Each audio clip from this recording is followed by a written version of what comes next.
Hi, I'm Matteo Pistono, and I want to welcome Alexander Beiner on the You Can Heal Your Life podcast today to talk about how psychedelics can not only help us heal ourselves, but also can help us make sense of the world.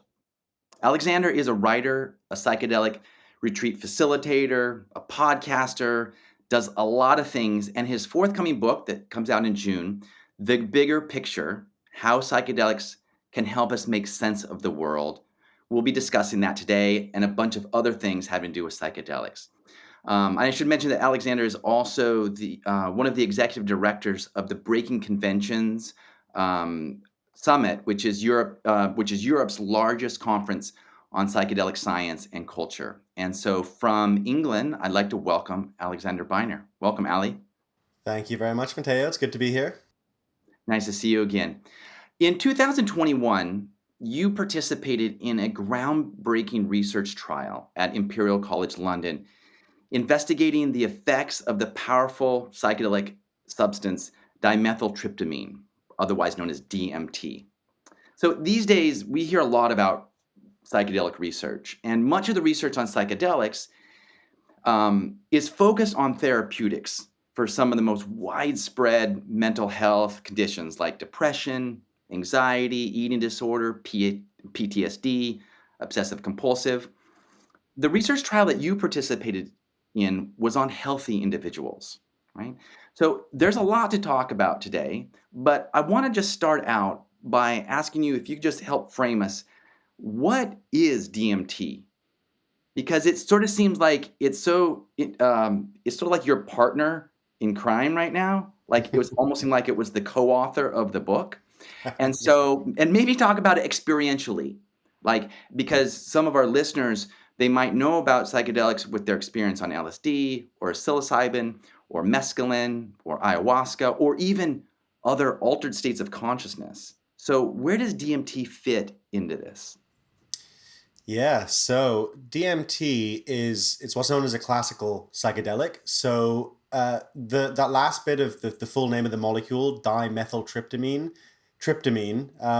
LSD is a tryptamine, psilocybin is a tryptamine, and in fact, there's lots of tryptamines in nature. And DMT might in fact be found in every plant, certainly many plants, and it's also found in the human body.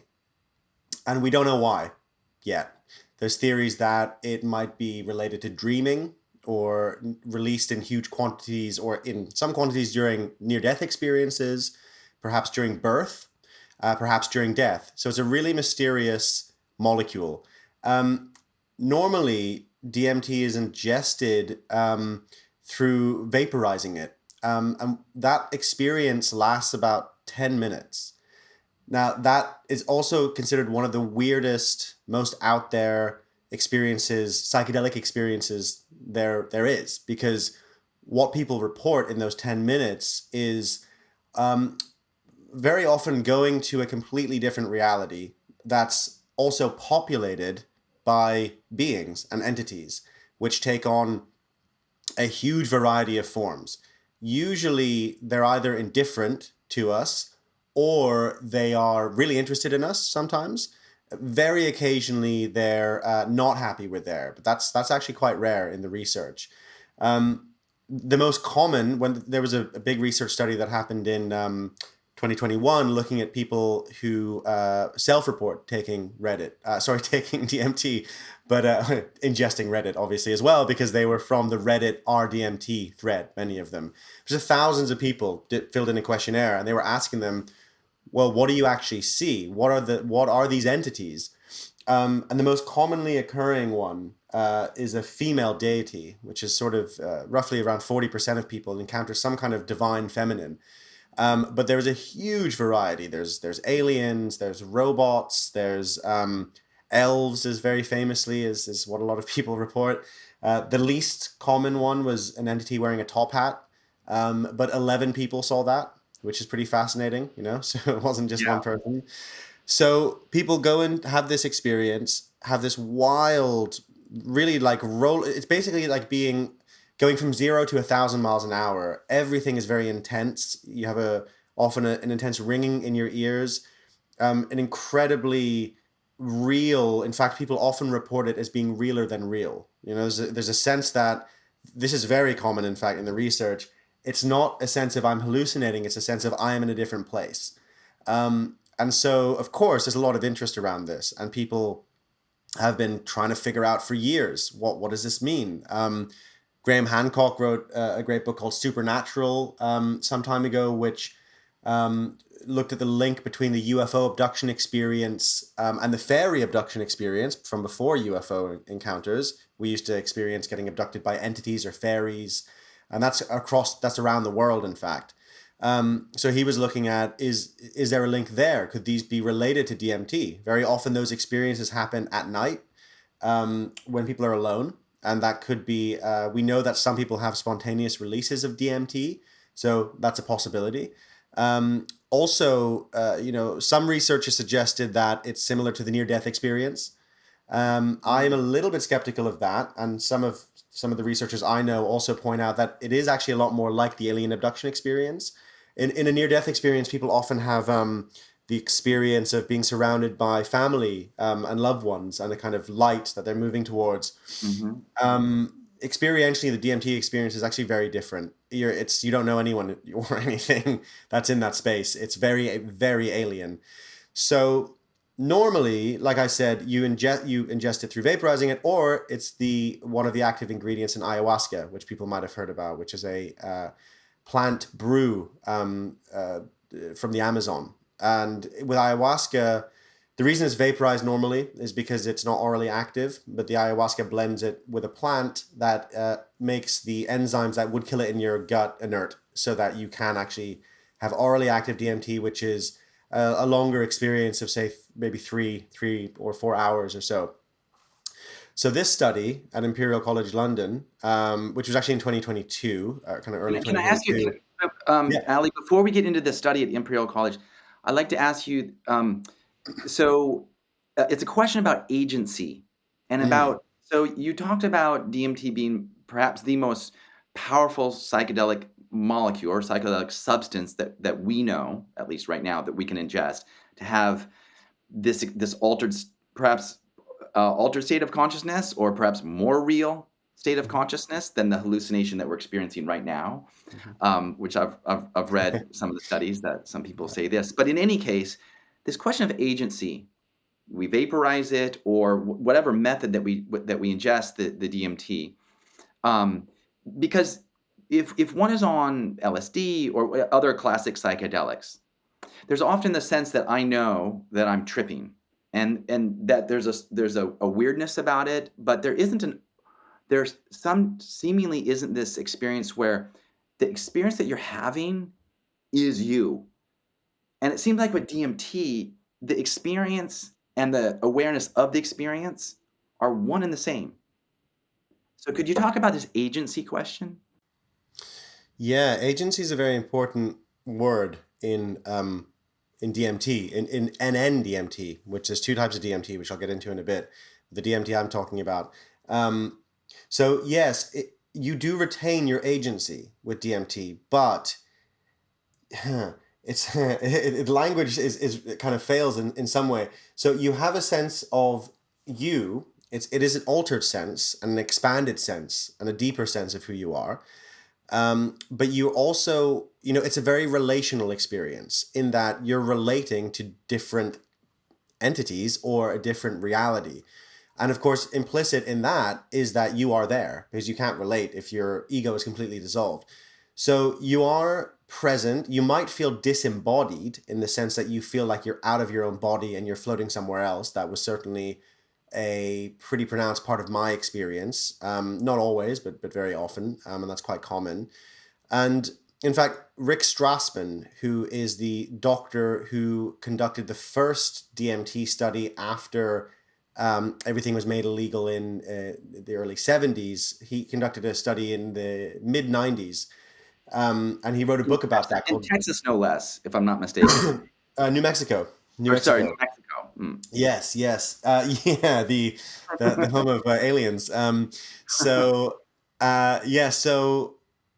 Strassman was expecting, to some degree, the same kind of mystical experience that people might report, say from LSD or psilocybin at high doses, where you might have an experience of your ego dissolving and becoming merged with the universe.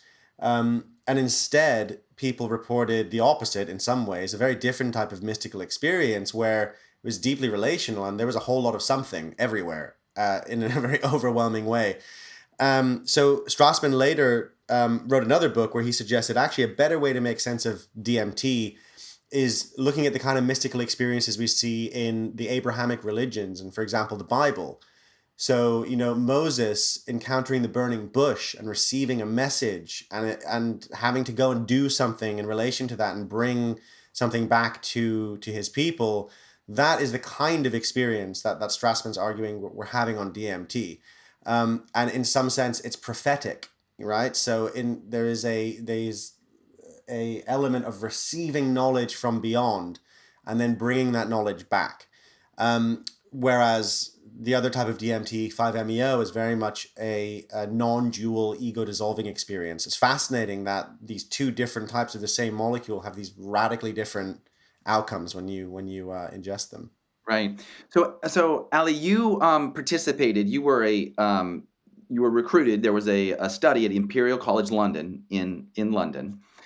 You were a participant in this research trial, and you had mentioned early on, straight away, when we were talking about DMT, that oftentimes when it's vaporized and you inhale it, and it shoots you off on this, as if like your consciousness is sort of shot off across the universe, and then there's these experiences that happen, and while the experience itself may feel like it went on for a day or long, when you come back, you look at your watch, it lasted about 5 minutes or maybe 10 minutes, right?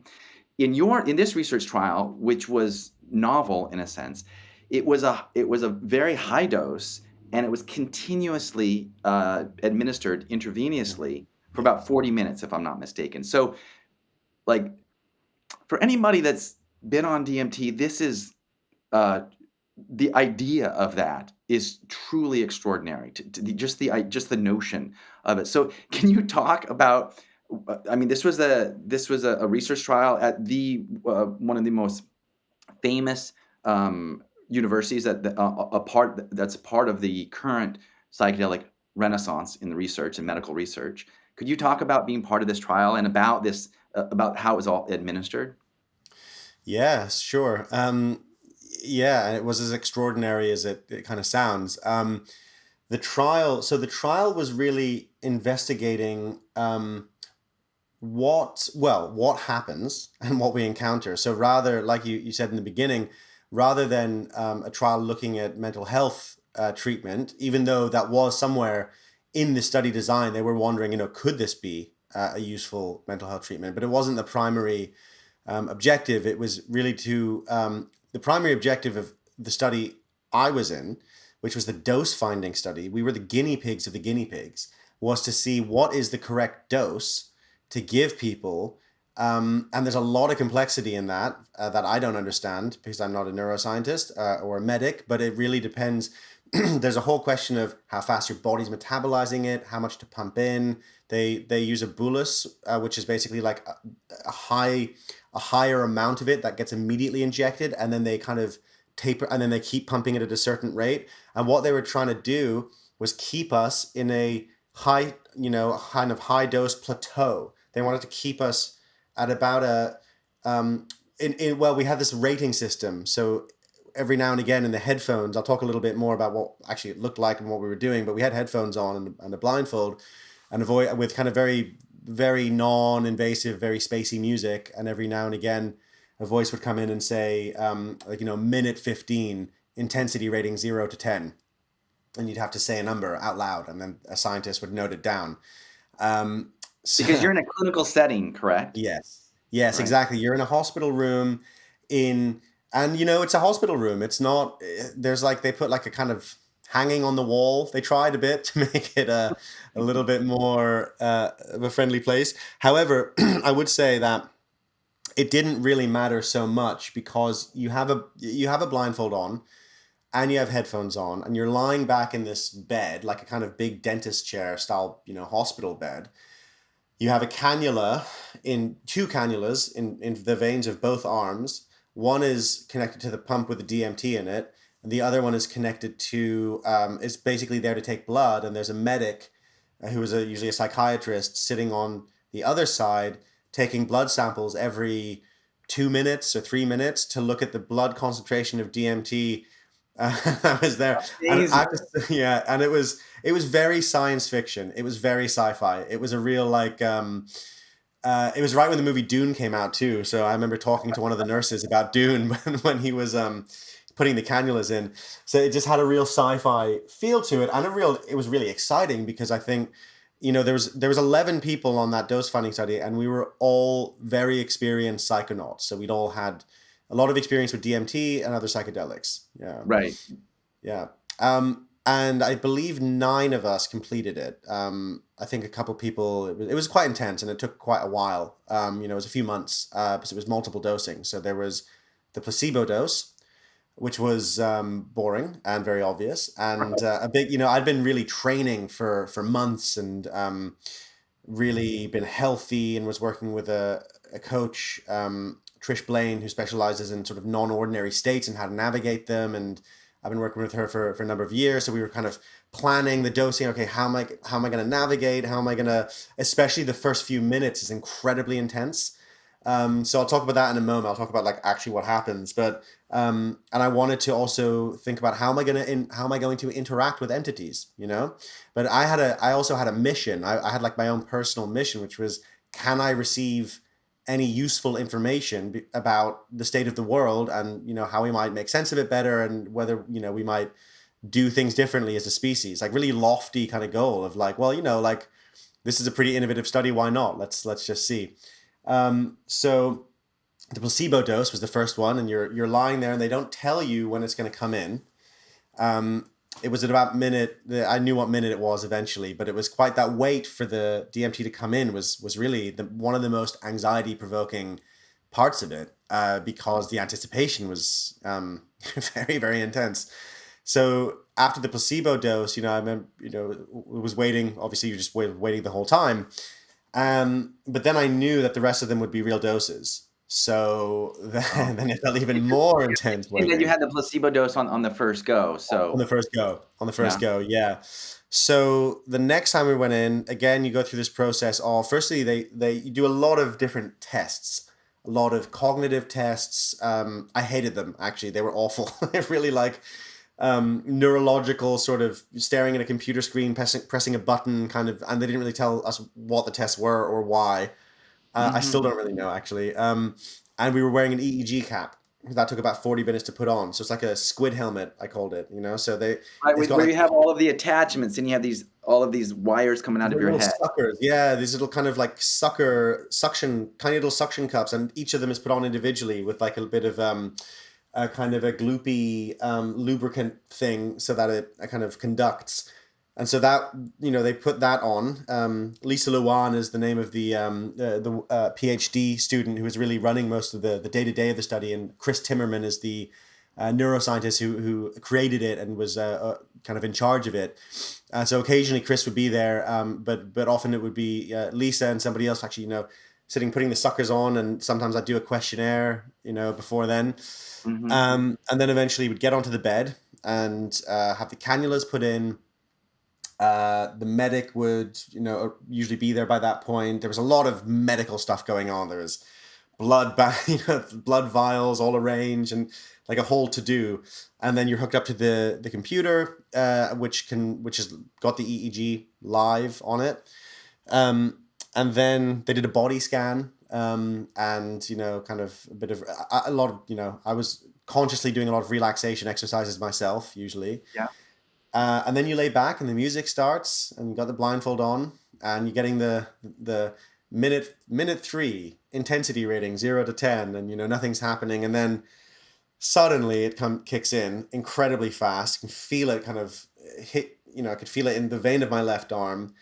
And then within 5 seconds, it's like dropping into the most intense psychedelic experience you've ever had, from 0 to 100, and all of our heart rates shot up. I was like, it was always this very intense body rush, and kind of body anxiety that I had to focus and ride through, and then this was pretty consistent with all of us. Then our heart rates dropped after about 2 minutes or so, and then the experience sort of like almost like we kind of acclimatized a bit to the experience. It was still, intense and a lot going on, and so Was there ever normally, the sense like, I can't handle this?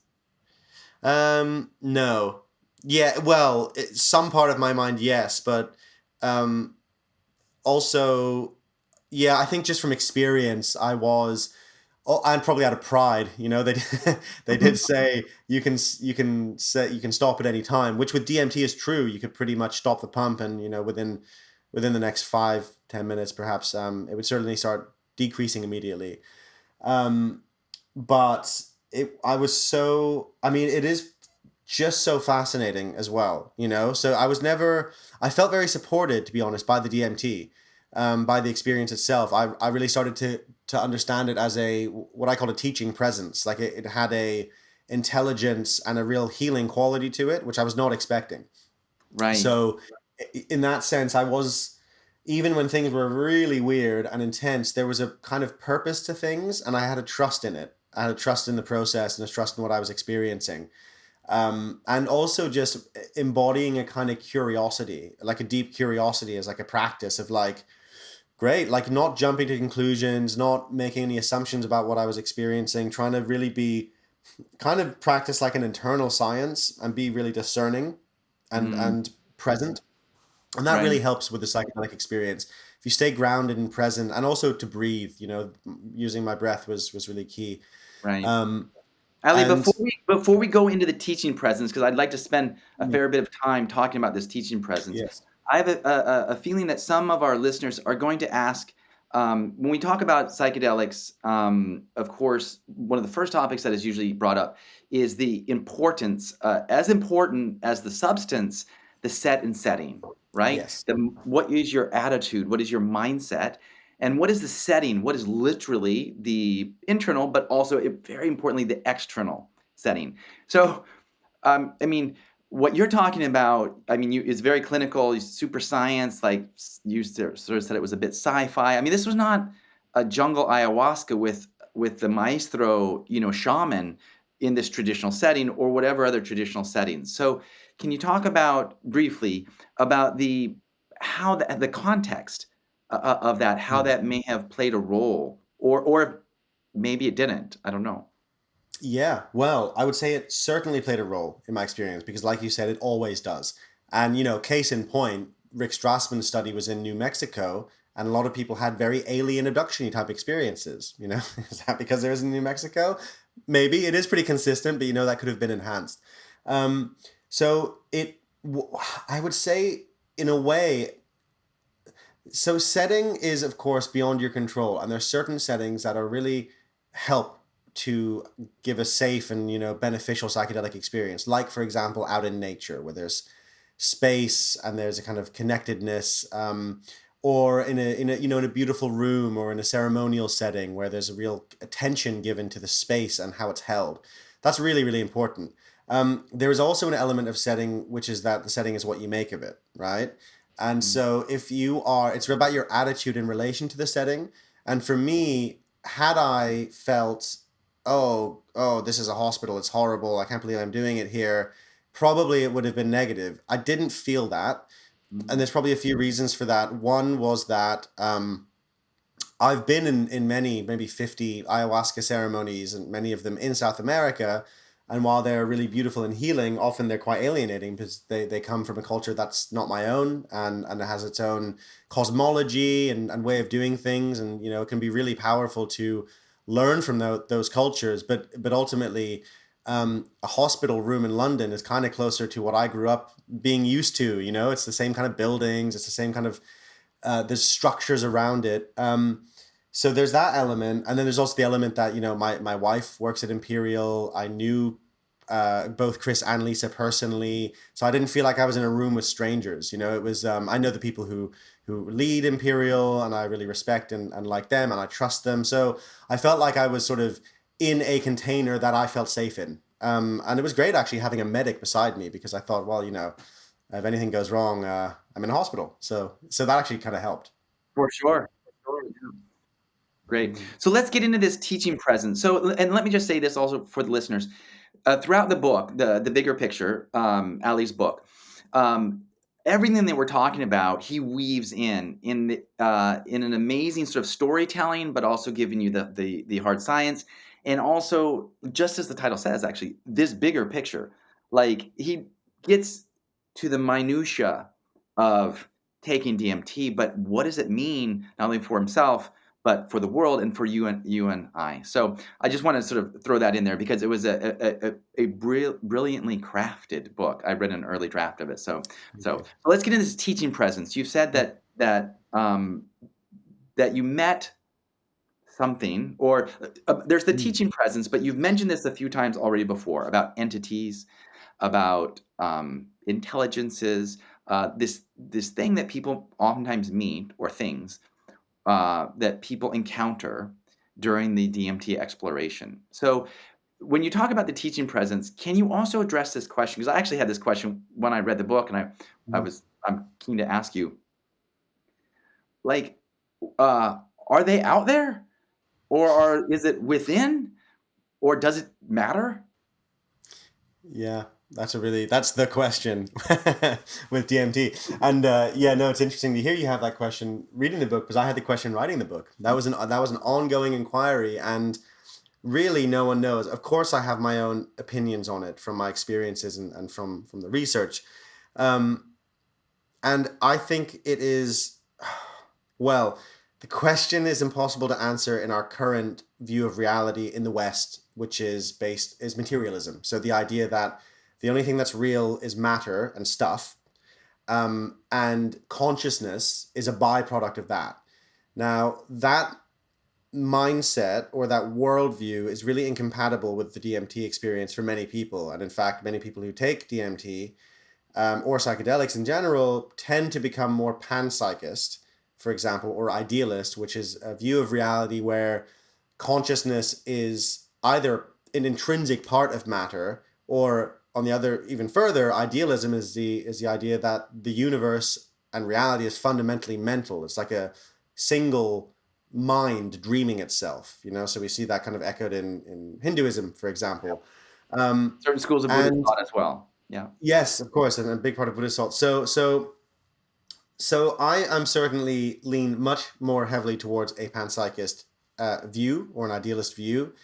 And from that view, something can be both out there and in here at the same time. Hmm. And that is the best explanation that I have for what I was experiencing with the entities, for example, or with the general experience, because um, yeah, because otherwise, I mean, look, it could also be that we are tapping into a reality that is always around us, but we don't always have access to. And there's, examples in folklores from around the world, including my own culture, or half culture. I'm half German, half Irish, but there's a real deep folk mythos around the world of the fairies and different entities, and that world is sort of kind of fused or close to our world, and that there's a kind of a veil between them that you can step past, especially in like Halloween, for example, is when the veil is the thinnest, right? So there's that, we have that understanding in many cultures, or that belief.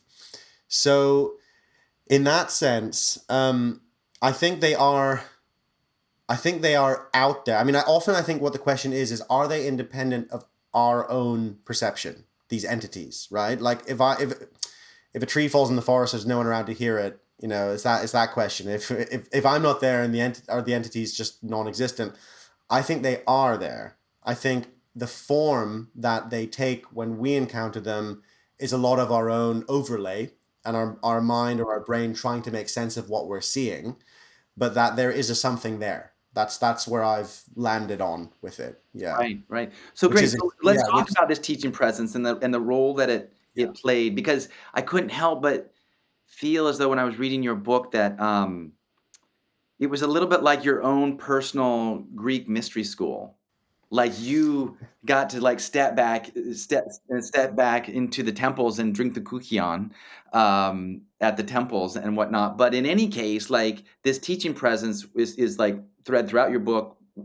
Clearly, it's something that has changed your life in a way. So could you talk about it?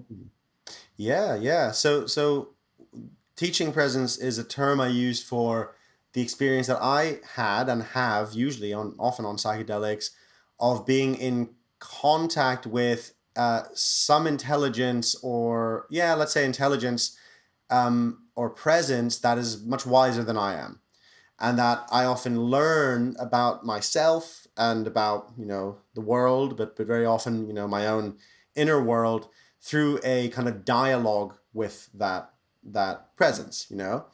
And that could be, not everyone has that experience. Some people do, some people don't. We all experience and learn in different ways. So it might be that that is my way of learning, but it's certainly been really consistent for me. And the teaching presence of the DMT was, I could feel when it was there. Like I would sometimes be in the DMT space, often a few minutes after dosing, I would find myself in this kind of floating in this geometric cavern by myself, and there was a kind of orb in the center of it, and sometimes it was very clear that I was like just alone. There's no one there. And one time I even called out, saying like, "Hello, is anyone here?" And I felt this kind of urgency to explore. Um, and then it would kind of somehow just be there. I would feel this presence, and it acted like a kind of like a guide. Like it would direct me to, sometimes it would ask me very direct questions. Like the first time was, "Why are you here?" And I answered, what did I answer? I'm trying to remember. Yeah, I answered something like to learn, and it was like, "No, that's not why you're here. Why are you really here?" And then there was a kind of like quite confronting dialogue.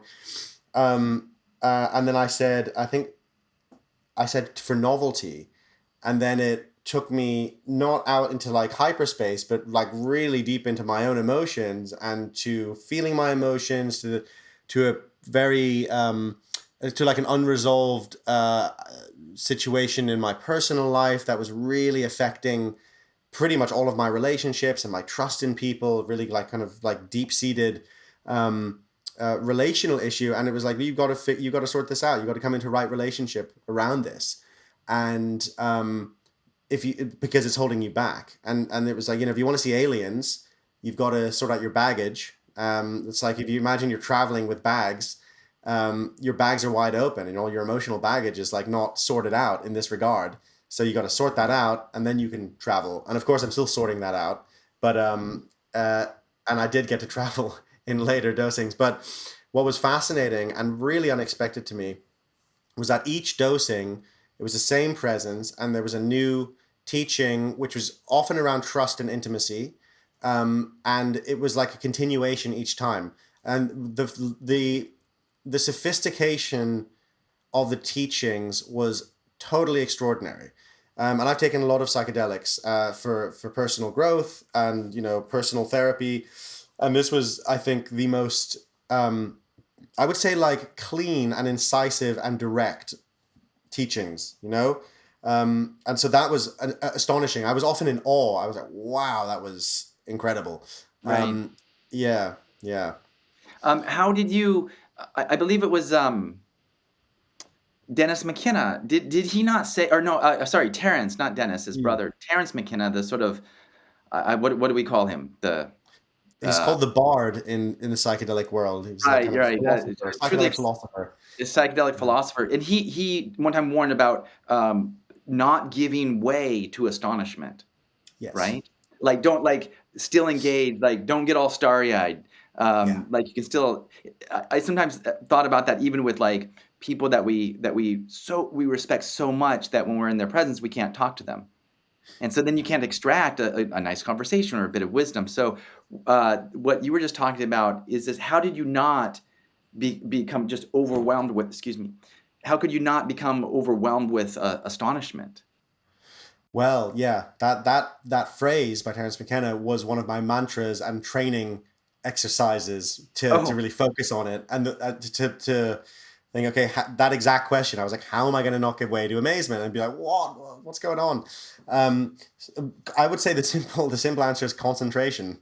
As a meditator, that was the most useful practice was certainly mindfulness, but even more than mindfulness, kind of concentration meditation to really just focus and sort of mental discipline in the face of complexity, which is actually something that I mean the whole kind of central point of the bigger picture is that the same skills we use to navigate the intensity of the psychedelic experience, the same emotional and cognitive tools are exactly what we need to navigate the complexity of the world we're in right now with, runaway AI, climate change, all these overlapping crises that we're facing. And I think that that's one of the great gifts that psychedelics can give us is that they can teach us how to navigate that kind of environment. And we need that more than ever. So a lot of those skills are certainly concentration and mindfulness, a real keen discernment, which is also what we need on the internet to figure out, is this mhm. true or is this not true? Is this somebody's propaganda or am I being lied to? And I had to practice that a lot in the DMT space with my own stuff. If I was delving into my own personal um, sort of psyche, the ego is incredibly adept at twisting away and hiding from introspection and making it look like we're changing, but actually it's just a mimicry. And so that process of, occasionally one time I was really satisfied because I caught myself trying to kind of twist away from an uncomfortable truth. And I was like, wait a minute. And it was almost visualized. I could kind of like grab a little thread and be like, hang on a second, let me look at this. And that was really, I felt really happy about that. And then God knows how many times I deceived myself Mm. aside from that. So those were the skills that I found most useful. And then also encountering entities. Sometimes I kind of did give way to amazement. There was one time where I encountered an entity that looked like a very hyperdimensional sort of peacock, and it just kind of appeared and was very kind of interested in me, and we kind of shook hands. It kind of had a hand like thing, and so we had this kind of first contact, and then I got really excited and I started asking loads of questions. I was like, where are you when I'm not here? Like, what's going on? Like, and it got really offended, and it kind of Mm. squawked and was like, oh, and then like ran away. And then I realized afterwards I'd been quite rude. I'd gotten kind Mhm. of too excited. Bit So then I had impatient, to learn as well to kind of, okay, well, how am I going to be in these encounters with these entities, whatever they may be? right? Um, and I mean, in fact, the advice that Trish Blaine, the coach I work with, th she gave me really good advice at one point. She was like, well, how do you encounter a person? It's very useful to orient yourself in that space by thinking, okay, well, how would I want someone to show up towards me if I were in their position, if I can imagine such a crazy thing, but also why, like, not setting on a pedestal, not setting the entities on a pedestal, not being disrespectful either, but really having a reciprocity of like that kind of open engagement and curiosity of, hey, I'm here, you're here, would you like to communicate? And that was a helpful stance to take. Wow, and it's like, yeah, I mean that's like great training for life, right? Tripping or Yeah, not, yeah. yeah, Ali, you exactly. you talked about you just alluded to this about what we learn on psychedelic substances can be very applicable to engaging in non psychedelic spaces, right? So, Mm, and one of the threads run through your book is that psychedelic experiences are transformative, right? mm, They change what we think, they change how we think, and fundamentally they change what we think we're capable of. yeah. And so this is where your book is truly unique at least in the last 20 years. I mean, it echoes a bit of Terence McKenna in his big view, but yours is a little bit more practical. It still has its feet on the ground because you talk about how are we going to address climate change? How are we going to address political and social instability? And sort of fundamentally, how are we going to manage what we feel is meaningful? And Yeah. how can we agree on what is meaningful? So could you talk about that and about how psychedelics played a role in your how they play a role now in your understanding? Yeah, absolutely. And a little bit of context as well as to why I wrote the kind of book I wrote is, I was one of the founders of an alternative media platform called Rebel Wisdom, and we ran for about 5 years. And our mission was to find rebellious wisdom to kind of find a way through the chaotic times we were living in. And we started in sort of 20 late 2017. So there was Brexit and Trump and this real flipping upside down of certainly political and social realities we'd been taking for granted. What we were trying to do is trying to make sense of it and try and figure out, okay, well, what is going on? What on earth is going on? And in the process of that, we interviewed hundreds of brilliant thinkers in lots of different fields, psychology, a lot of systems thinkers, Mm, sociologists, and really trying to follow this same thread of, okay, can we kind of figure out, well, it's called sense making. It's like figuring out what's going on. But sense making is like a kind of a way of doing that, which is constantly changing and dynamic, right? So we're constantly having to reevaluate new information, not jump to conclusions, use our emotions as well as our intellect. And it's just kind of a dance with reality. Um, and rebellism struck a chord because I think a lot of us are trying to figure out how to do that as the world gets, as Eric Davis, another psychedelic thinker, as he calls it, the world is weird. It's just incredibly weird, and it's getting weirder all the time.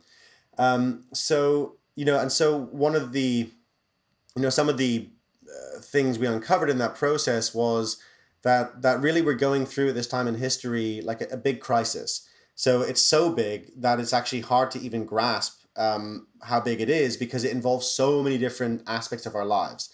So we have a meaning crisis mm, where, and this is a term popularized by Professor John Vervaeke, who's at the University of Toronto. He's done a lot to kind of land this idea that, particularly in the West, we don't really know why we're doing what we're doing on the cultural level. We don't have a really deep cultural story aside from consumerism, which many people feel is not fulfilling.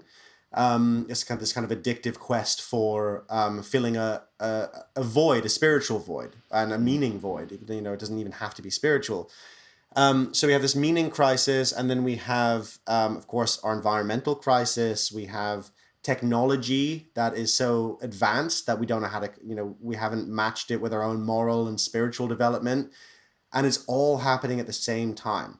And we have political polarization. We have social media making teenagers sick with their, self-esteem issue. It's everything. It's just and now AI, which Right. is the latest one. So the question is, as human beings, what we do is adapt and overcome so far. And I think we can do that now on the collective level.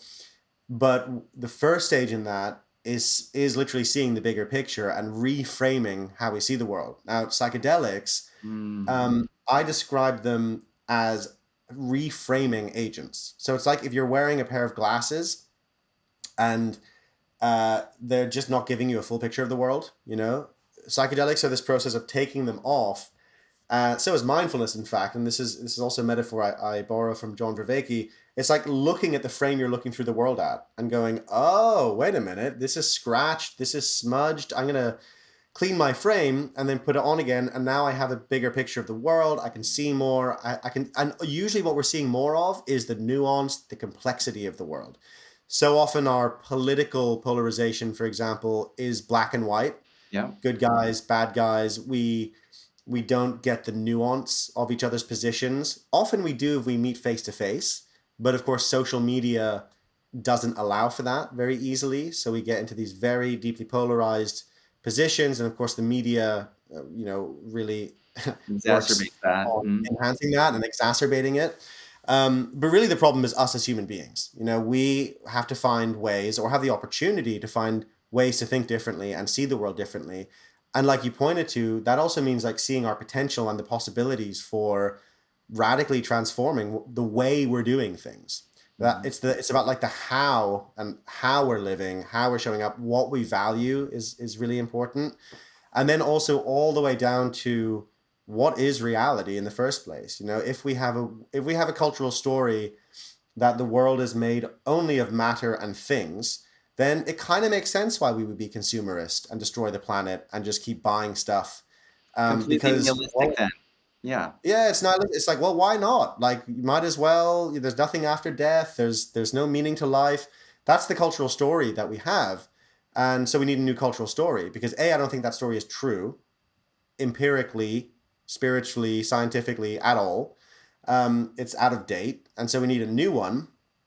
But that's pretty complicated, and I think we need all the help we can get. And I think psychedelics have a huge role to play in helping us get there. Yeah, and you address this so sort of skillfully in the book, with not only the theory but sort of the practicalities and also storytelling, like the way to tell stories in that. So I applaud you on sort of bringing this all together, or maybe I should applaud you and DMT because, as I said at the top, Yes. I don't know if anybody's told you that, but I thought, oh, there should have been a co-author. That I love that. It's with true. It's absolutely true. I owe a lot to that. Yeah. Yeah, right. Ali, so just in conclusion, so I mean, I recommend everybody go out and get the book or listen to the book and check out Ali on social media, and you're continuing to write a lot. You have your Substack. What is your website?